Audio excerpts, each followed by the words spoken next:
Meira prófsnáminu háttað þannig að þú tekur alltaf grunnnám, annarkvort í fjarkennslu eða þá í stofu. Þú getur brotið þetta upp með því að fara í annarkvort bara vörubílinn eða bara rútuna. Ef þú tekur bara vörubílinn, þá þetta þannig að þú fer í námið, grunnnámið alltaf, 52 kennslustundir. Svo bætir við námið sem heitir stór ökutæki.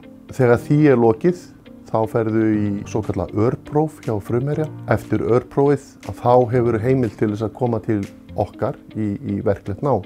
Í verklega náminu á vörubíl þá þarftu að taka 12 kennslustundir og það bætt við einni kennslustund í prófið sjálft. Þannig að þetta eru samtals 13 kennslustundir sem þú fer í gegnum.